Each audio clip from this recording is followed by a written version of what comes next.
Sama-sama po tayong magnilay ng mabuting balita upang ang pagkaing spiritual ay makamtan natin mula sa ating Diyos na napakabuti. Tayo po'y lumapit sa Kanya na may kababaang loob upang sa ganun, ang Espiritu ng Diyos at ang Espiritu natin ay magkaisa. Sa ngalan ng Ama at ng Anak ng Espiritu Santo. Amen. Purihin ka mong Diyos na makapangyarihan sa lahat. Purihin ang iyong pangalan. Purihin ka magpakailanman. Marami pong salamat sa mga oras na ito. Isang piging online ang inihanda mo para sa lahat upang pagnilayan namin ang iyong mabuting balita. Ang binhi ng iyong mabuting balita na itatanim mo sa aming mga puso. Ama sa langit, ikaw po ang mangusap. Gamitin mo lamang ang iyong abang lingkod bilang instrumento. buong puso't kababaang loob po akong lumalapit sa iyo, sa iyong presensya. Hinihingi ko po ng kapatawaran ng aking makasalanang puso't isip. Linisin mo po ang aking pagkatao, nawa ang aking labi sa puso ko, ikaw ang manahan. Come, Holy Spirit, we need you. Puspusin mo po kami ng iyong banal na Espiritu sapagkat nananalig po ako na ang iyong presensya sa Facebook Live na ito ay naririto sa kasalukuyan. Ano po man ang kapaguran natin sa buong maghapon, ialay natin ito sa Diyos at palitan niya ito ng kagalakan, ng pag-ibig, ng makinig, sa pagkain spiritual na makakabusog sa ating espiritu. Ano man ang dinadala nating pagsubok sa oras na ito, tanging ang Diyos ang makapagbibigay ng kasagutan. Patuloy lang tayong manalangin, makipag-usap sa Kanya, at ang ating mga panalangin ay Kanyang didinggin. Tayo humingi, humanap at kumutok sa Kanyang puso. Patuloy kang kumilos, banal na Espiritu, sa mga susunod pang minuto. Ang Diyos ang maitaas, mabigyan ng parangal. Sapagkat ang Diyos ay napakabuti sa lahat ng panahon. In Jesus' name, nire-review ko ang gawa ng Diablo sapagkat ang oras na ito ay para sa Diyos. Nabubuhay kami hindi lang sa mga material na bagay, Panginoon, kundi sa iyong mga salita na nagbibigay buhay sa amin. Kahabagan mo kami at pagpalain. Ang lahat ng ito'y dalayan ko sa iyo, Ama, sa pangalan ng Anak, kaysa ng Espiritu Santo. Amen.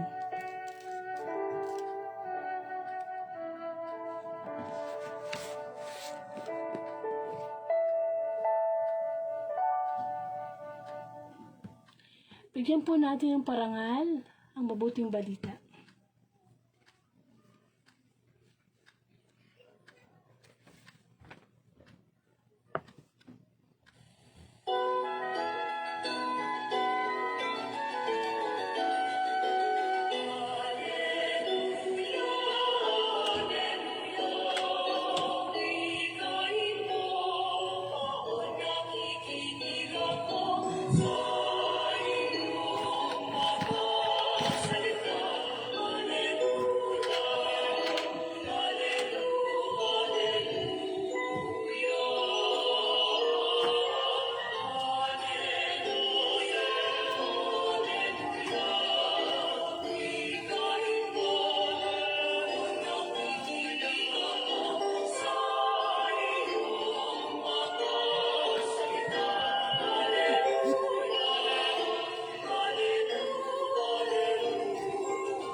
Mga kapatid kong minamahal kay Kristo, ang mabuting balita ayon kay San Lucas, papuri sa iyo, Panginoon.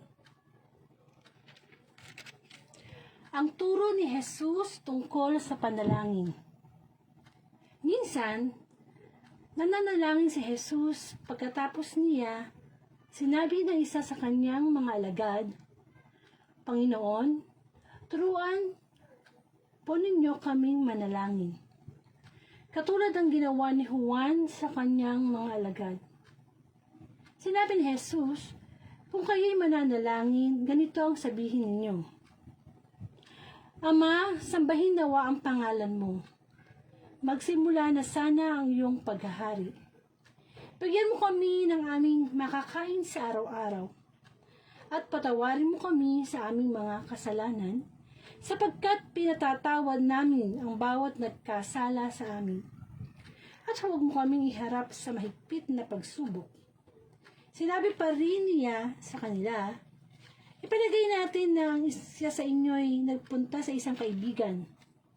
Isang hating gabi at nagsabi, Kaibigan, bigyan mo muna ako ng 3 tinapay. Dumating kasi ang isa kong kaibigang naglalakbay at wala akong maihain sa kanya. At narito naman ang sagot ng kanyang kaibigan. Sa loob ng bahay. Huwag mo nga akong gambalain. Nakatrangka na ang pinto at nakahiga na kami ng aking mga anak. Hindi na ako makabangon pa upang bigyan kita ng iyong kailangan. Sinasabi ko sa inyo, hindi man siya bumangon dahil sa kanilang pagkakaibigan, babangon siya upang ibigay ang hinihingi ng kaibigan dahil sa pagpupumilit nito. Kaya sinasabi ko sa inyo, humingi kayo at kayo'y bibigyan. Humanap kayo at kayo'y makasusumpong. Kumatok kayo at ang pinto'y bubuksan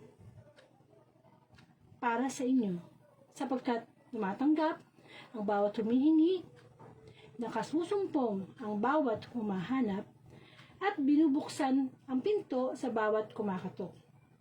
Kayong mga ama, bibigyan ba ninyo ng ahas ang inyong anak kung humihingi ito ng isda? Bibigyan nyo ba na akalagdan kung siya'y humihingi ng itlog? Kung kayong masasama ay marunong magbigay ng mabubuting bagay sa inyong mga anak, gaano pa kaya ang inyong ama na nasa langit? Ibibigay niya ang Espiritu Santo sa mga humihingi sa Kanya. Ang mabuting balita ng Panginoon. Pinupuri ka namin, Panginoong Hesukristo. Isa pong pinagpalang Biyernes sa inyong lahat. Kung mapapansin niyo po, ang mabuting balita natin sa araw na ito ay ang pagninilay sa Gospel ng Wednesday and Thursday, October 11 and 12. Pinag-isa ko na lang po kasi tungkol naman po sa ang turo ni Jesus tungkol sa panalangin, na ang pagbasa ay nagmula kay San Lucas, chapter 11, verses 1 to 13. And besides, kahapon po, mga nakaraang araw, hindi po ako nakapag-Facebook Live ng Wednesday and Thursday Gospel dahil po mahina ang internet sa amin. Hindi ko mo connect or wala kaming internet. Alam naman po natin ang Facebook Live na ito online. Kaya kailangan natin ng internet connection.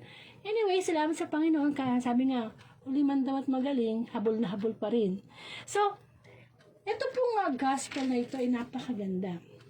Amen. So, himay-himayin po natin ang mensahe ng Diyos sa bawat isa sa mabuting balita tungkol sa pagtuturo ng Panginoong Hesukristo kung paano ba talagang manalangin. So, ang sabi po rito sa binasa po natin ay nananalangin ng Panginoong Jesus. Alam naman po natin na isa sa mga magandang ugali ng Panginoong Hesukristo ay ang kanyang pananalangin. Hindi po nawawala sa kanya yan. Lagi po siyang nananalangin. Tandaan natin, ang Panginoong Jesus ay nabuhay at dito sa mundo na everyday, hindi nawawala ang kanyang pagdarasal. At kanino ba siya nagdarasal? Sa ating amang nasa langit. Ang ama na kung saan siya ang lumikha ng lahat. At ang Panginoong Hesukristo, ang ating naging tagapagligtas. At ang banal na Espiritu, siyang nagbibigay ng patnubay sa atin. So, huwag po tayong malilito, no? Isa lang ang Diyos natin. Yung nga lang, may kanya-kanya silang gawain sa ating buhay pananampalataya. So, bilang mga alagad na laging kasama ng Panginoong Hesukristo, so nakikita nilang laging nananalangin ang Panginoon, lumapit ang isa sa mga alagad at tinanong ang Panginoong Hesukristo, turuan niyo naman po kaming manalangin, katulad ng ginawa ni Juan sa kanyang mga alagad. Ang sagot po ng Panginoong Hesus, ganito kayo manalangin. Bilang mga Katoliko, alam po natin yung dasal na Ama namin. Maliit pa lang. Hindi pa tayo pumapasok sa eskwelahan. Unti-unti na yung ini-introduce ng mga magulang natin. Sapagkat ang Ama namin ay kumpletong-kumpleto. Kapag tayo ay nagdasal, nandun na lahat eh. Kaya nga, kung halimbawa may mga pagkakataon sa buhay natin na nasa pagsubok tayo, litong-lito tayo, alam niyo yung kapag may nasa problema ka, kung ano-ano na yung pumapasok sa isip mo, puro negativity na, puro mga bagay na hindi mo mawari, magulo yung isip. Gawin nating sandata ang Ama namin. Magdasal tayo kaagad ng Ama namin. Lalo na kapag halimbawa tayo natutukso. So, para hindi tayo mahulog sa tukso, imbis na mag-focus tayo halimbawa sa galit natin, sa inggit natin, mag-focus tayo sa pananalangin ng Ama namin. Sapagkat ang Ama namin ay napaka makapangyarihang dasal. At yan ang itinuro ng Panginoong Hesus sa kanyang mga alagad, na mula sa panahon na itinuro ng Panginoong Hesus ang Ama namin, hanggang sa panahong ito, ay dinadasal pa rin natin yan. Hindi yan nawawala sa misa. Amen. Pero ang malaking katanungan ng Panginoon sa atin, ilang beses ba tayong manalangin sa isang araw? Tayo ba'y nananalangin palagi? O kung kailan lang tayo nasa mood? O kung kailan lang tayo may kailangan? O kung kailan lang tayo walang-wala na talaga? Last choice na si Lord. May problema na ako. Wala nang tumutulong sa akin. Last resort na. Ano yung dahilan ng ating pananalangin sa Diyos? Napakahalaga mga kapatid na tayo araw-araw nakikipag-usap sa Panginoon. Ang pakikipag-usap sa Diyos ay dinadadaan o sa pamamagitan ng ating prayers. Bakit? Kapag tayo ay nagbabasa ng Bible, kapag tayo nakikinig ng mga ganitong salita ng Panginoon, ang Diyos ang nakikipag-usap sa atin. Pero sa pananalangin, tayo yung panay kausap kay Lord. Tandaan nyo nung maliit tayo, anong definition ng panalangin natin bilang mga bata? Hanggang sa lumaki nga eh. Ang pagkakakilala natin sa panalangin ay paghingi lamang. Ay magdadasal ako kasi mahihingin ako. Ay magdadasal ako kasi meron akong ilalapit sa Diyos na gusto kong i-grant niya. Sa araw-araw nating pamumuhay, halimbawa, araw lang na ito, ilang beses ka ba nag-chat sa kaibigan mo? Ilang beses ka ba nag-post sa Facebook mo? Ilang beses ka ba nakipag-usap sa boss mo, sa asawa mo, sa mga anak mo? Bakit ka nakikipag-usap sa kanila? Kasi communication. Gusto mo makipag-communicate. Meron kang gustong sabihin. Meron kang gustong iparating na mensahe. Kung sa bawat araw o sa 24 hours, ang dami mong ginawang communication sa mga tao na kilala mo o kahit hindi mo kilala, what about God? Kinausap mo ba siya sa araw na ito? Bakit nga ba kailangan kausapin ng Diyos? Sa ating mga Katoliko, meron tayong sinusunod na ACTS or ACTS. Yung A is adoration. Sa pagdadasal natin, kailangan muna nating purihin ang Panginoon. Hindi pwede yun, nag-uumpisa ka pala magdasal eh, Lord, pengi nito, pengi niyan. So, kailangan muna nating purihin ang Diyos. Pangalawa, contrition. Amen? Alam naman po natin na ang Panginoon ay lagi nakikinig sa atin. Pero ang tanong, gaano kalalim sa puso natin yung ating pananalangin? Ang hirap kasi, hindi na nga natin nakikita ang Diyos kapag nagdadasal tayo, pero puro material na bagay. Sa pananalangin mo ba, ilan yung spiritual na hiningi mo sa Diyos?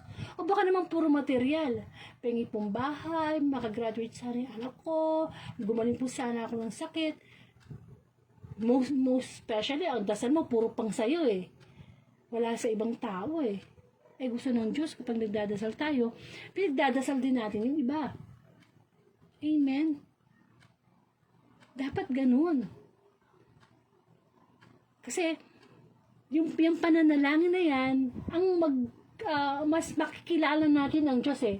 Alam mo yung kapag kinakausap mo palagi ang isang tao, hindi mo nakikilala mo siya the way na magsalita siya, the way na ibigay niya yung mga points of view niya, the way na i-deliver niya yung kanyang gustong mensahe. Ikaw din ganun. So, nade-develop yung relationship. Nakikilala mo sa pamamagitan ng pakikipag-usap mo dun sa kapwa mo kung sino siya, kung ano siya. Alam, kaysa mag-asawa lang eh. Sa pakikipag-usap mo sa kanya for how many years na mag-asawa kayo eh. Di ba nade-develop yung alam mo na, kapag nagsalita siya ng gano'n, alam mo na ibig sabihin. O pag hindi siya nagsalita, alam mo na rin yung ibig sabihin. Amen. Kailangan natin na malhaman na ang kinakausap natin sa pananalangin ay isang Diyos na buhay. Hindi siya tao.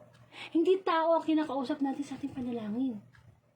Kung halimbawa makausap natin ang presidente ng buong bawat bansa, ang tendency natin gumamit ng po at opo, magbigay tayo ng respect. How much more pa kaya ang Diyos kapag siya ang ating kinakausap? So sa Ama namin, ito po talaga ay makapangyarihang panalangin itinuro ng Diyos sa kanyang mga alagad. Sa Panginoong Jesus, sinuro niya sa kanyang mga alagad. So ano po yung unang part ng panalangin na yan?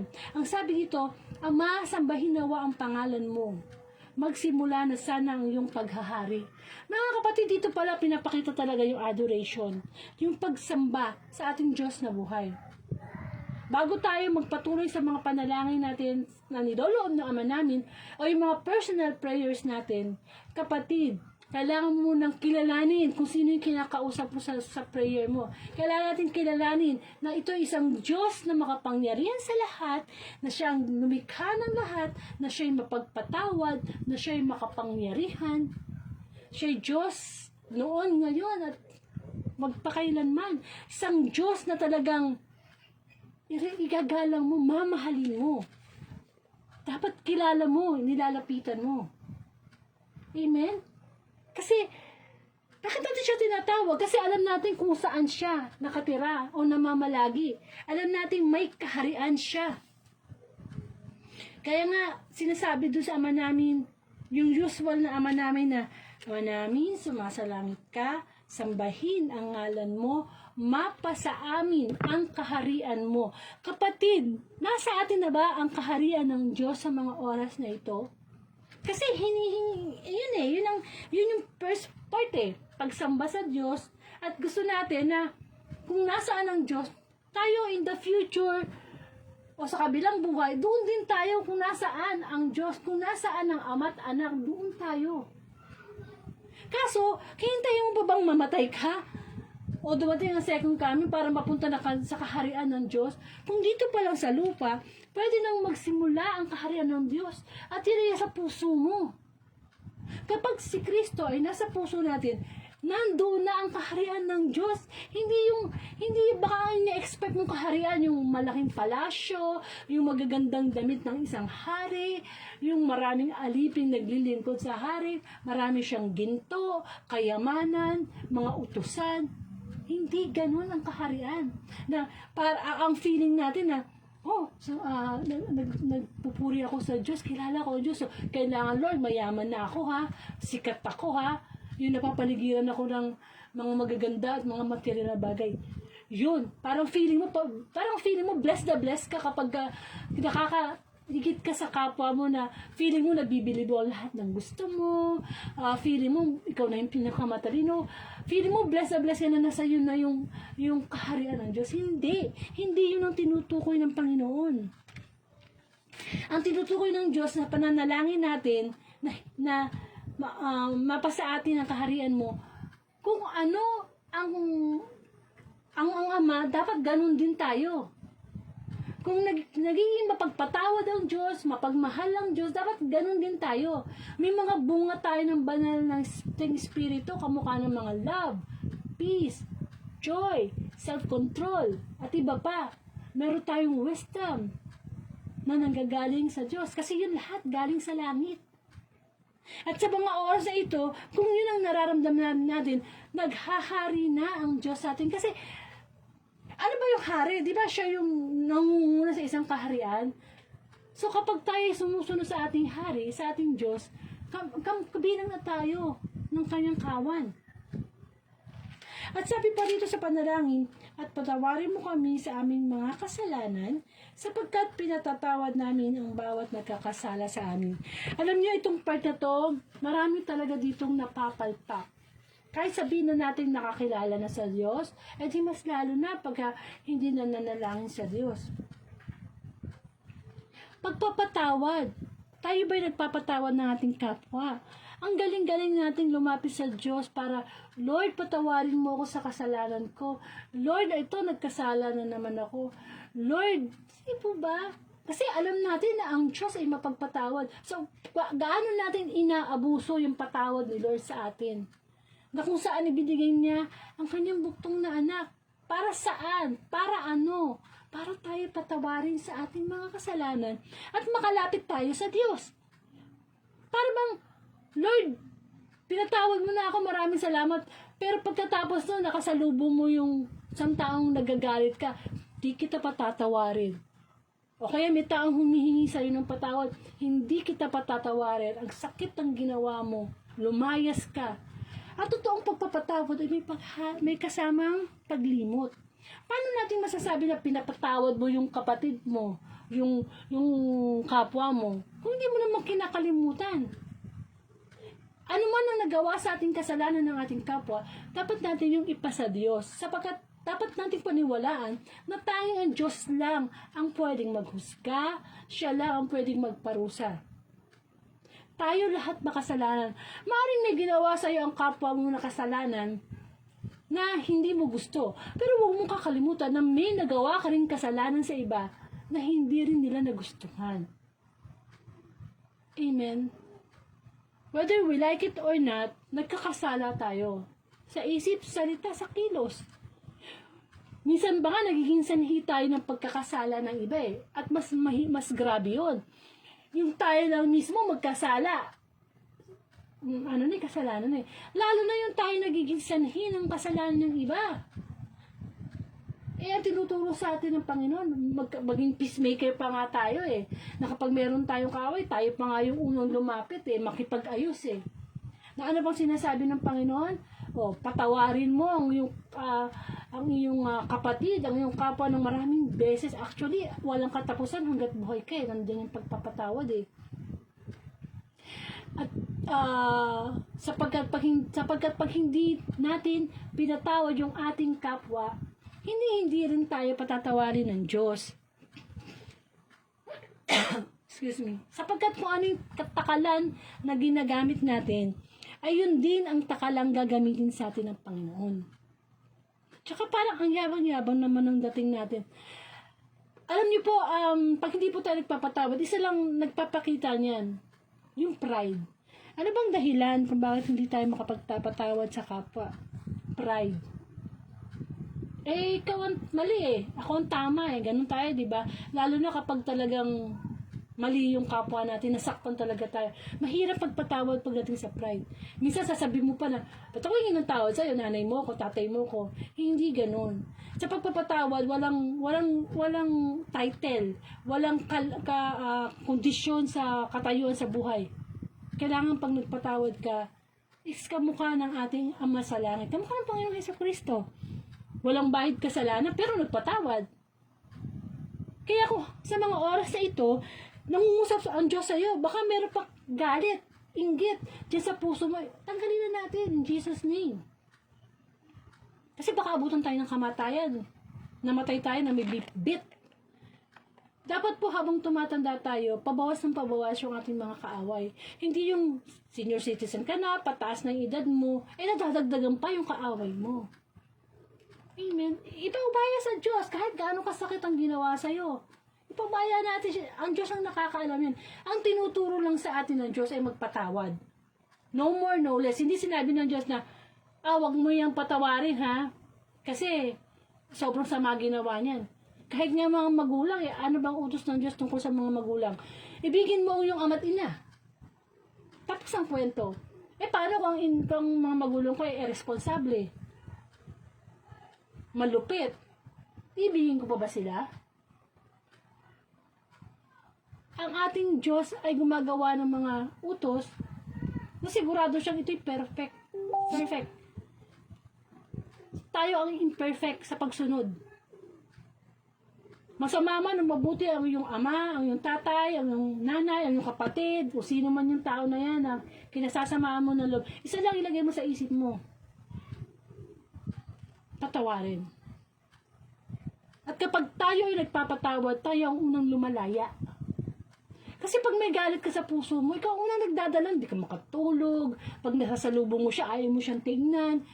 Actually, kapag tayo ay hindi nagpapatawad, naglalagay tayo ng kadena sa ating mga kamay. Kadenang spiritual. Amen? Kadenang spiritual. At napakahirap niyan. Huwag natin kakalimutan na ayaw ng dyablo na tayo nananalangin. Pag nakikita niya na tayo nananalangin sa Diyos, naiinis siya. Bakit ka nakikipag-usap dyan sa Diyos mo?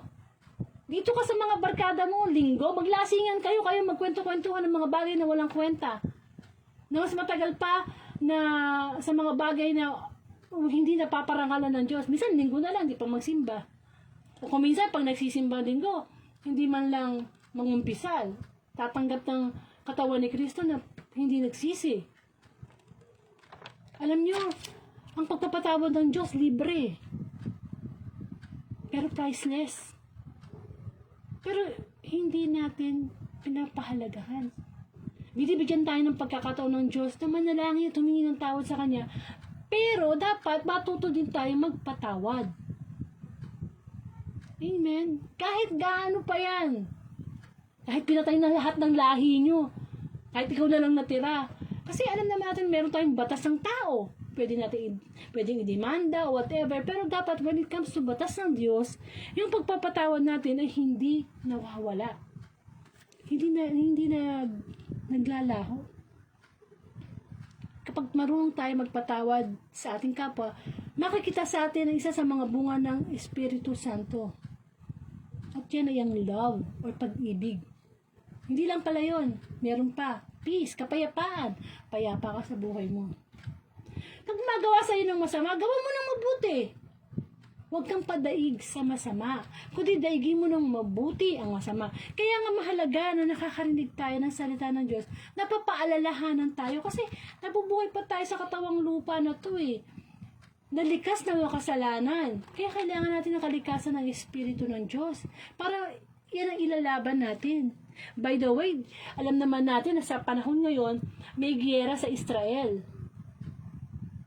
At nakakatakot yun.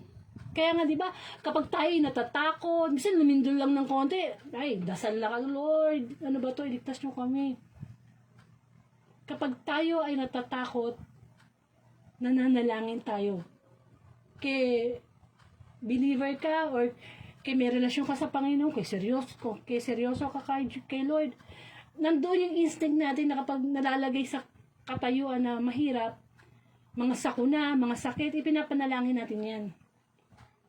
Pero itong digmaan sa Israel, ay, naku naman, ito yung digmaan na nakakatakot kasi nakikita ng mata natin. Na baka, alam naman natin ng World War I, tsaka 2, nung nagkaroon ng giyera dito sa Pilipinas, sinakop tayo ng mga Hapon. Di ba nandun yung pinapatay yung ating yung ating mga kababayan, nire-rape yung mga babae, yung gutom, yung pagpapaalipin. Amen. Takot tayo sa mga tsunami, takot tayo sa mga bagyo. Nakikita kasi natin yun eh. At nakikita natin pag nanonood tayo ng news na yung epekto. Maraming namamatay na tao, nagbubuwis ng buhay, maraming nawawalan ng tahanan sa bagyo, maraming yung makikita mo, nagre-register sa isip mo na nakakatakot. Masasabi mo, nakakatakot, ano ba to? Baka malapit na bang magunaw ang mundo? Pero kapatid, listen to the message of the Lord. Ito ang pinaka-importante na pakinggan nyo. Ang higit natin dapat katakutan, hindi yung gera sa Israel. Ang dapat natin katakutan sa bawat araw, sa bawat oras, sa bawat minuto, sa ngayon. Sa ngayon nakikinig ka, ay yung spiritual warfare. Yung spiritual na digmaan na araw-araw nangyayari sa atin. Sapagkat ang kalaban natin dito, hindi natin nakikita. Si Satanas. Araw-araw meron tayong battle. Meron tayong digmaan between good and evil. Kapag tayo ay natutukso, ayan na.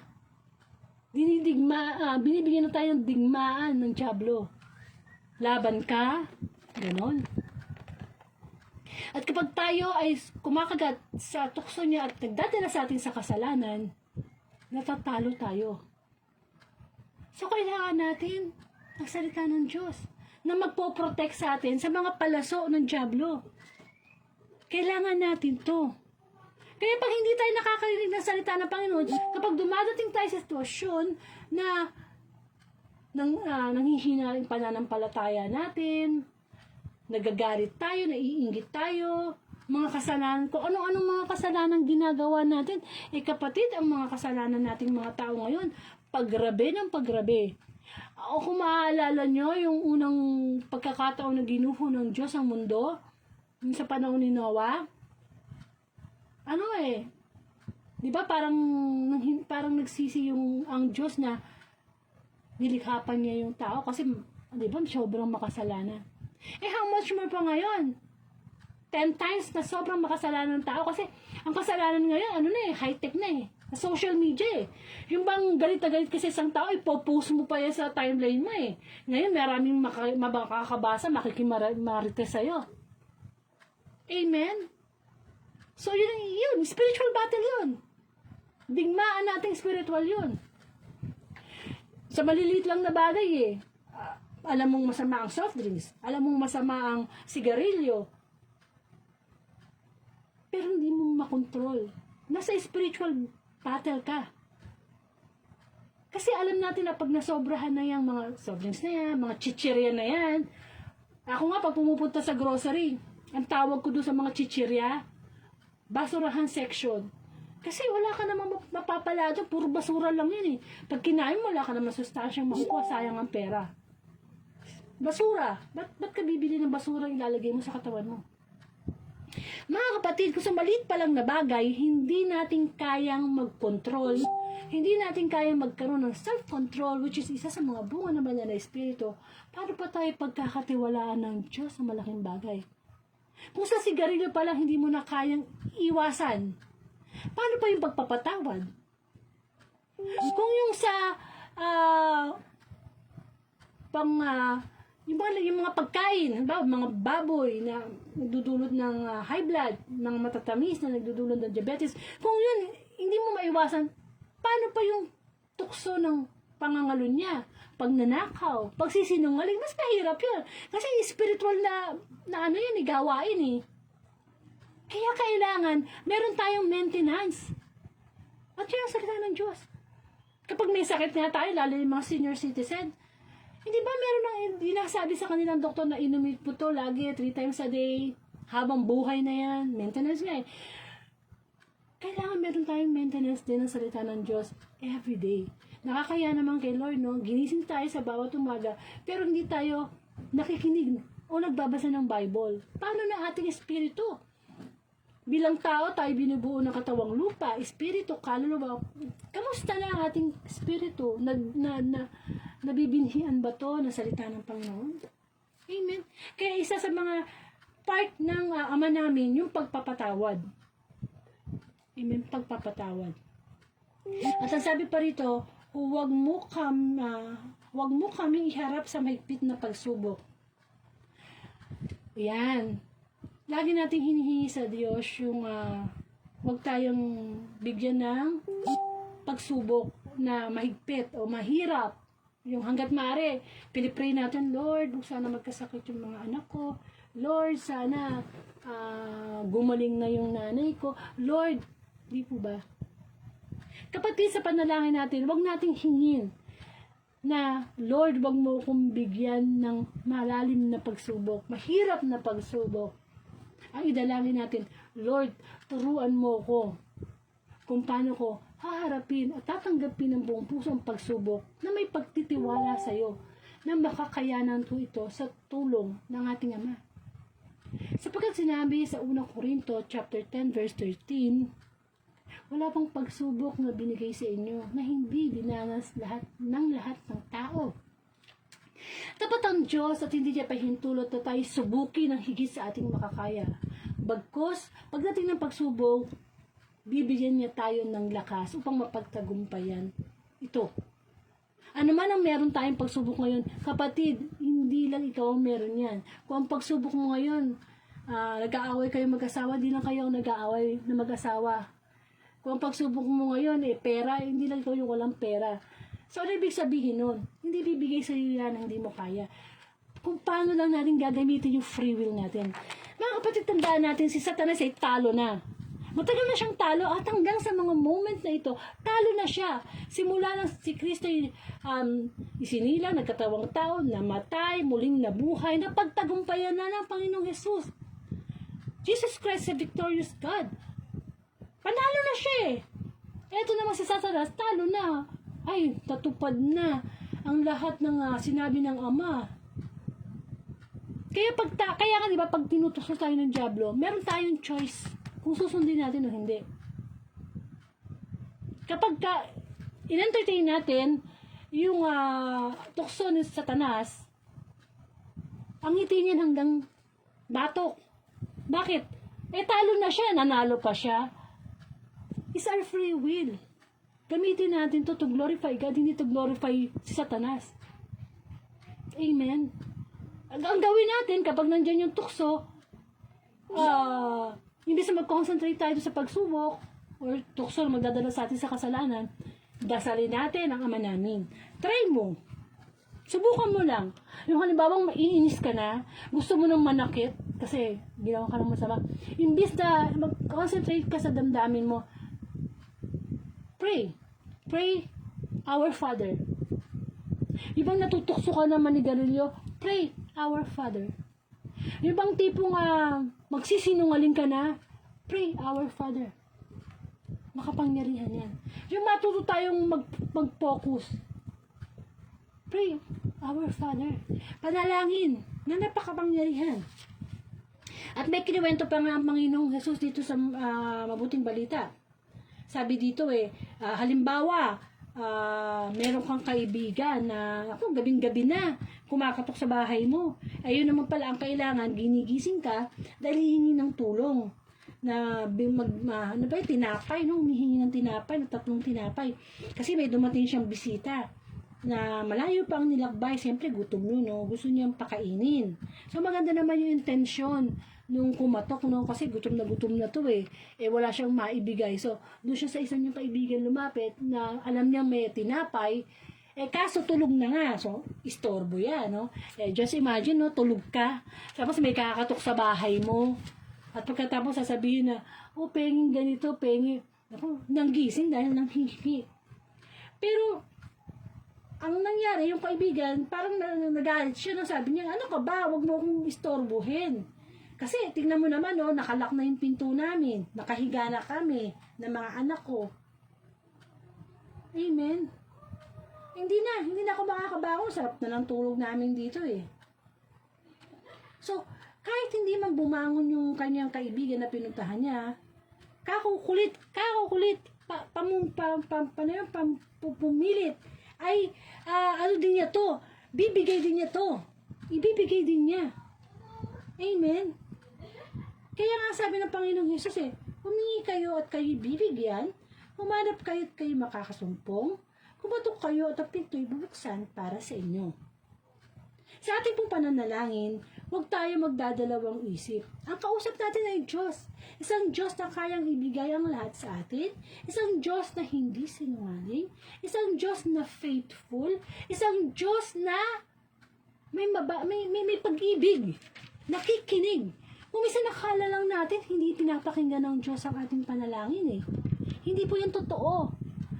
Alam ng Diyos, bago pa lang natin sabihin sa ating panalangin, ang nasa puso natin, alam na ng Panginoon. Pero ang pinakamahalaga, sa bawat panalangin natin sa Panginoon, lagi nating iisipin na hindi lagi yung gusto natin ang masusunod. Kasi, ang nangyayari pag tayo nagpipray, Lord, gusto ko po to. Lord, gusto ko to. Gusto ko niyan. Bil mo ko yan. Parang gano'n, no? Pero gayahin natin ang Panginoong Jesus. Sa tuwing siyang mananalangin sa ating Ama sa Langit, ang nasa isip niya, ano bang gusto mo, Ama? Kaya nga nung siya'y nagdadasal sa hardin ng Getsemani, alam niya na malapit na ang kanyang paghihirap, papako na siya sa krus, nilibakin siya ng mga tao, pero anong sabi niya? Ama, hindi ang kalooban ko ang makapangyari, kundi ang kalooban mo. Ganun po sana tayo, pagka dumadating na tayo sa part ng Ama namin na humihingi na, hindi naman tayo pinagbabaw. Ang galing nga ng prayer na to eh. Napakaganda. Na binibigyan tayo ng pagkakataong humingi ng ating mga pangangailangan. Pero, at the end of our prayer, lagi natin sasabihin, Lord, ito po yung mga gusto ko ha. Pero, alisin mo to, tanggalin mo to, hindi ito mangyari kung ito'y hindi mo kalooban. Sapagkat ang kalooban ng Diyos ang perpekto. Kaya maraming taong nagkakasala sa panahon ito kasi yung free will ng mga tao ay sinusunod yung kanilang kalooban. Kapag ang kalooban ng tao ang sinunod natin, papapalpak tayo. Kasi babase tayo sa ating pride, babase tayo sa ating paniniwala, babase tayo sa feelings natin, sa emotions natin. Pero kapag ang kalooban ng Diyos, ang nasa isip natin habang tayo nananalangin, ikagrant ni Lord yan. Amen. Tsaka dito sa kinuwento niya, nakita natin yung persistent nung kaibigan. Ganyan tayo dapat. Dapat tayo ay makulit kay Lord. Siguro nakukitan si Lord sa atin na, excuse me, may tumatawag sa akin, Brother Jerry na dati. Kasi pagkatapos ko dito, 6 o'clock, siya naman ang guest preacher ng Word of God para sa Friday Gospel ngayong October 13. Kaya lang, sabi ko nga kanina, wala kaming mahina internet, wala kaming internet ng Wednesday and Thursday, kaya ngayon ko nga lang ito, binobroadcast yung mabuting balita. Anyway, tuloy tayo, no, malapit ang mag-6. So, Brother Jerry pala, pagkatapos ko ito, susunod na po kita na ipasok sa live broadcast. So, yun nga pong sinasabi ko na pag humihingi tayo, hindi tayo pahihindian ng Diyos, basta kalooban lang niya. At hindi naman kasi tayo papahamak ng ating Panginoon eh. Sabi nga dito eh, pag humihingi ba yung anak mo ng ganito, bibigyan mo ba yan ng ahas, di ba? Bibigyan mo ba ng alakdan kung itlog ang hinihingi? Hindi maramot ang Diyos. Ang kanyang anak nga sa langit, ang Panginoong Jesus, binigay niya eh. Nag-iisang buktong anak niya, yung pa kayo mga material na bagay na yan. Pero mas hindi natin, sa mga material na bagay, masikit natin hingin yung mga espiritual na kahilingan, yung bigyan ka ng kapayapaan, bigyan ka ng pangunawa, bigyan ka ng pag-ibig sa kapwa, bigyan ka ng kababaang loob. Yun ang masigit. Kasi, may mga bagay man o pangarap tayong hingin sa panalangin sa Panginoon, kahit kung hindi man natin makuha pa yun, o talagang hindi na natin makukuha yun, at least yung kapayapaan, imbis na magreklamo ka sa Diyos, magpapasalamat ka. Halimbawa, namatay yung tatay mo, panalangin ka ng panalangin na, Lord, wag mo pangkunin ng tatay ko. Namatay. Magagalit ka ba? Sasabihin mo, Lord, ano kang klase? Kinuha mo yung tatay ko, ang bait-bait. Naglilingkod sa'yo, bakit siya? Ang dami naman diyang masasama na dapat nauna na. Hindi dapat ganun. Dapat iniisip mo na, Lord, bagamat maraming beses ko pinalangin na huwag mamatay ang aking tatay, nagpapasalamat ako sa'yo, nagpupuri ako sa'yo, kasi yung mga taon na nakasama ko siya, yung mga memories namin na pinalaki niya ako, tiniruan niya ako ng magandang asal, ang daming dapat ipagpasalamat. Amen. Yun, ang ipanalangin natin, yung mga spiritual na karakter. Para pag dumadating tayo sa pagsubok, hindi tayo reklamo, nagpapasalamat tayo sa Panginoon. Nakakasumpong naman talaga tayo sa presensya ng Diyos eh. Kung tayo ay may kaugnayang spiritual sa Diyos. Kumatok tayo at bubuksan tayo ng Panginoon. Ang kaso ang kinakatok natin, diablo eh. Minsan nga, binubuksan pa natin ng kusa eh. Hindi pa kumakatok ang diablo. Halika, come. Mga bisyo, come, come, come. Tayo pa ang nag-invite kay Satanas, no? So, mahirap po yung ganun. Kailangan, lagi nating isipin na, Ama natin, kapag tayo nananalangin, batid niya yung puso natin. Manalangin tayo galing sa puso. Sapagkat kung anong laman ng ating puso, yun eh. Yun ang lalabas sa prayer natin eh. Amen? Kung ano man yung hinihingi natin sa Diyos, prayer na yan eh. Amen? Prayer na yan eh. Kahit yung mga simpleng bagay, halimbawa, hindi ka pa napapasok sa panalangin. Kapag sinabi mo na monitor ni Brother Jerry. Anyway, bibilisan ko na, no? Tumatawag na sa akin eh. So, yun nga po. So, kailangan po dapat na tayong mga mananampalataya, huwag natin kakalimutan ang kapangyarihan ng Ama namin na panalangin. Sapagkat ibinibigay sa atin ng Panginoong Hesus yan, tinuro sa kanyang mga alagad hanggang sa atin, at tayo ay napupuspos ng banal na Espiritu kapag tayo ay lumalapit sa Diyos ng may kababaang loob sa ating pananalangin sa Kanya. Amen? Sabi nga isara mo ang yung pinto at panalangin ka. Hindi naman pinto yun na na pinto na lalabasan natin. Ibig sabihin, isara mo ang lahat ng galit, ang lahat ng mga negative para makapasok ang sagot ng Diyos. At syempre, sa pananalangin natin, nakikipag-usap tayo sa Diyos, ang sagot niya nasa Bible, nasa salita ng Panginoon. Kaya dapat, nakikinig tayo ng mga ganitong online, o sa YouTube, o sinang gusto nyong paring pakinggan, o pastor, o kaya nagbabasa kayo ng Bible. Kasi nandun yung kasagutan eh. Minsan nandun na yung sagot, alam na natin yung sagot, hindi lang madating sa buhay natin, kasi nga, gusto natin tayo rin salita ng salita. Hindi tayo nakikinig sa mabuting balita. Yung pananampalataya, nagsisimula yan sa pakikinig. Amen? Kaya kailangan lamang na maging sensitive tayo spiritually. Spiritually. Kailangan, lagi natin iniisip na tayo ay nananalangin sa isang ama na itinuturing tayong anak kapag tayo ay sinuko natin. Minsan nga mga simpleng anak natin, binibaby natin hanggat kaya natin, binibigay natin yung gusto nila how much more pa kaya ang Diyos ang hindi ibigay ang gusto natin? Amen? Sana maging priority natin ang pananalangin Ama namin. Kaya nga, kung mapapansin niyo, magsimula ako August 5, 2019 ng Word of God Daily Gospel, hindi nawala. Wala akong natandaan kahit isa na nag-live ako na hindi ko dinasal ang Ama namin. Kasi may makalimutan man ako na sabihin, alam ko na doon sa Ama namin, kompleto na yun. Kompletong-kompleto na yun. Amen? Huwag tayong maghinawa sa pananalangin. Kasi, pag nagsiyawa na tayo sa pananalangin, parang sinabi na natin na, Lord, di mo naman pala kaya ibigay yung gusto ko O Lord, hanggang dyan lang ba kaya mo? Hindi. Sa ating pananalangin, nagkakaroon tayo ng katahimikan. At sa katahimikan na yan, dyan natin matatagpuan ang Diyos. Diyan katahimikan na yan, prayer na yan At kung ano man yung lumalabas sa Biblia natin, prayer natin yan Kaya pag dumadating, pagsubok ngayon may pagsubok ka, Ama namin. Kaya nga sabi ko sa inyo Ama namin. Lalo na yung pagkakataong ang gulo-gulo ng isip mo, ang gulo-gulo ng problema, patong-patong na yung problema mo, Ama namin. Kasi minsan, mahirap manalangin kapag mabigat yung kalooban mo. Sabi nga, pag galit ka, pahupain mo muna yung galit mo. O, halimbawa, hupain mo muna yung galit ng asawa mo. Huwag kayong magsasabay na parehong galit. Kung galit siya, manahimik ka. At pagka okay na siya, perfect timing, kausapin mo siya.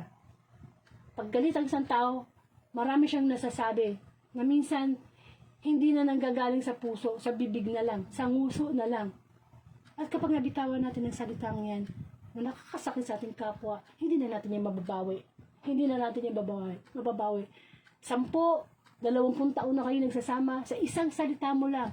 Sapagkat ang salita ay panalangin, pwedeng masira ang relasyon niyo. Amen. Magkaroon po tayo ng closing prayer. Lord, marami pong salamat sa itinuro mong panalangin ng Ama namin. Nawa, Panginoon, patuloy mo po kaming bigyan ng desire, na maging kapangyarihan ang dasal na ito. Dalangin ko, Panginoon, ang lahat ng mga tao sa buong mundo na manalangin sa iyo, makipag-usap sa iyo, sapagkat ito ang magpapalalim ng relasyon namin sa iyo. Ama namin, sumasalangit ka, sambahin ang ngalan mo, mapasa amin ang kaharian mo, sundin ang loob mo dito sa lupa para nasa langit. Bigyan mo kami ng aming kakanin sa araw-araw at patawarin mo kami sa aming mga sala para ng pagpapatawad namin sa nagkakasala sa amin. Huwag mo po kaming ipahintulot sa tukso, iadya mo kami sa lahat ng masasama. Amen. Sa ngalan ng Ama at ng Anak, ng Espiritu Santo. Amen. Amen. Maraming pong salamat. Susunod na po 6 o'clock ang October 13 Friday Gospel. Ang ating pong guest ay si Brother Jerry na dati. Isa po siyang exorcist kung saan katulong siya ng pare na nagpapalaya sa mga inaalihan ng demonyo. Kasi yan po ngayon ang gospel natin tungkol sa mga demonyo, no? Si Jesus at si Beelzebul at ang pagbabalik ng masamang espiritu. So, sana po, patuloy pa tayo magkaroon ng desire to hear the word of God. I assure you, si Brother Jerry ay gagamitin ng Panginoon para makita natin yung mensahe, no? O spiritual message ng gospel ngayon. So, magpapaalam na po ako at papasok na ako sa pangalawang live sa Friday gospel. Maraming pong salamat and to God be the glory.